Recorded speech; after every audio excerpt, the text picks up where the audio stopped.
SC వర్గీకరణ కోసం 3 దశాబ్దాలుగా ఎదురుచూసి ఎన్నో ఆటుపోట్లను అధిగమించి కలను ఎంఆర్పీఎస్ వ్యవస్థాపక అధ్యక్షులు మందకృష్ణ మాదిగ నెరవేర్చిన వేళను ఎంఎస్పీ జిల్లా ప్రధాన కార్యదర్శి అన్నెపోగు రవి మాదిగ ఆధ్వర్యంలో సంబరాలు మిన్నట్టాయి.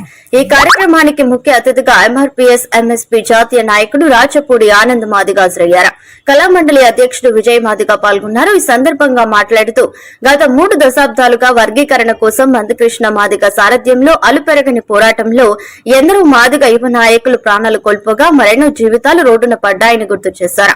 వర్గీకరణ ద్వారా 59 ఉపకులాలు అన్నదమ్ముల ఆస్తుల పంపకం పూర్తయిన తర్వాత ఎలాంటి సంతోషం పొందుతారో తాము కూడా అంతే సంతోషాన్ని పొందామని పునరుద్ఘాటించారు. దీంతో తాము కూడా రాజ్యాధికారం వైపు పయనించేందుకు మార్గం సులభతరమైందన్నారు. వర్గీకరణకు సహకరించిన ప్రతి ఒక్కరికి పేరు పేరున కృతజ్ఞతలు తెలిపారు.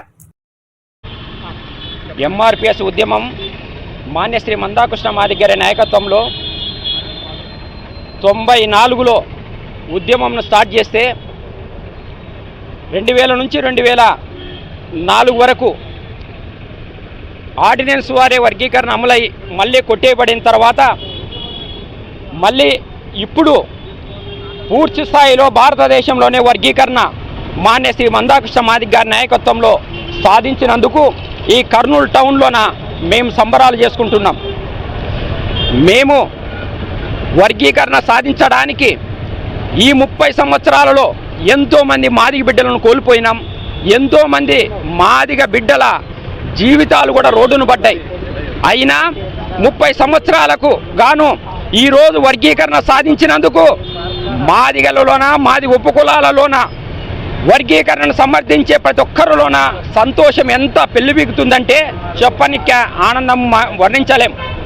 కాబట్టి ఇప్పుడు వర్గీకరణ సాధించినాం కాబట్టి ఖచ్చితంగా 59 కులాలకు ఏ విధంగా అయితే అన్నదమ్ములు పంచుకున్న తర్వాత ఆస్తు మేము కృతజ్ఞతలు తెలియజేస్తున్నాం. మరికి మాన్యశ్రీ మందాకృష్ణ మాదిగ గారు 1994 ప్రారంభించినటువంటి ఈదుమూడి గ్రామంలో ప్రారంభించినటువంటి దండోర ఉద్యమం అంచెలంచెలుగా ఎదిగి 30 సంవత్సరాల సుదీర్ఘ పోరాటంలో ప్రపంచవ్యాప్తంగా దండోర అంటే ఏదో తెలిసిపోయింది.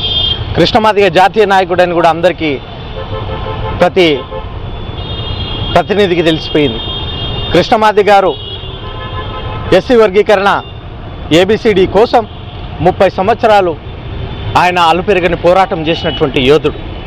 ఆయన నేతృత్వంలో ఆయన నాయకత్వంలో మరి ఆయన ఏ కార్యాచరణ ఇచ్చినా మేమంతా రాష్ట్ర వ్యాప్తంగా వెళ్ళి మరి ఎక్కడ ఏ కార్యక్రమం ఇచ్చినా బంద్ ఇచ్చినా మరి రాస్తారోకలు ఇచ్చినా ప్రతి కార్యక్రమంలో పాల్గొని ఏబిసిడికి మద్దతుగా తెలిపినటువంటి మా మాదిగ ప్రజానికానికి మరి మాదిగలకు సపోర్ట్ చేసినటువంటి మేధావులకు నాయకులకు అదేవిధంగా ఇప్పుడున్నటువంటి మా ఎన్డీఏ కూటమి నారా చంద్రబాబు నాయుడు గారికి ఆ కోణంలోనే బీజేపీ కేంద్రంగా పరిపాలిస్తున్నటువంటి ప్రధానమంత్రి నరేంద్ర మోడీ గారికి ప్రత్యేక చొరవ చూపించినటువంటి మరి ప్రధానమంత్రి గారికి ప్రత్యేకంగా మాదిగ సామాజికం అంతా ఈరోజు రుణపడి ఉందని కూడా ఈ సందర్భంగా తెలియజేస్తున్నాం. మిత్రులారా, ఈ వర్గీకరణ 30 సంవత్సరాల్లో ఎందరో అమరులైనారు.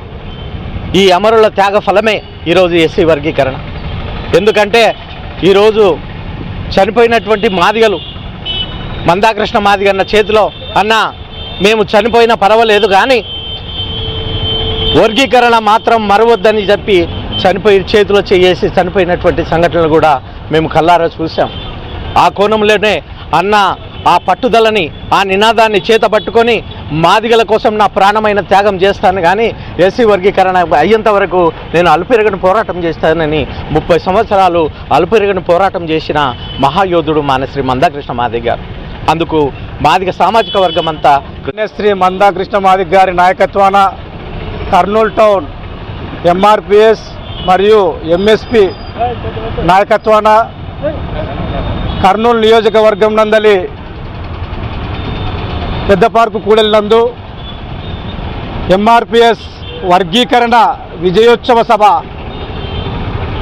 సభకు ముఖ్య అతిథులుగా విచ్చేసినటువంటి మా జాతీయ నాయకులైనటువంటి రాచపూడి ఆనంద్ మాదిగ గారికి, అదేవిధంగా మా కళామండలి రాష్ట్ర అధ్యక్షులు రెడ్డిపోగు విజయ్ మాదిగ గారికి, అదేవిధంగా హజ్ కమిటీ టీడీపీ హజ్ కమిటీ మన్సూర్ బాషా గారికి, ముఖ్య అతిథులుగా వచ్చి ఇక్కడ కేక్ కటింగ్ చేసి కూటమి ప్రభుత్వం అయినటువంటి చంద్రబాబు గారికి, గౌరవనీయులు మాన్యశ్రీ మందాకృష్ణ మాదిగ గారికి, అదేవిధంగా టీజీ భరత్ గారికి పాలాభిషేకం చేయడం జరిగింది.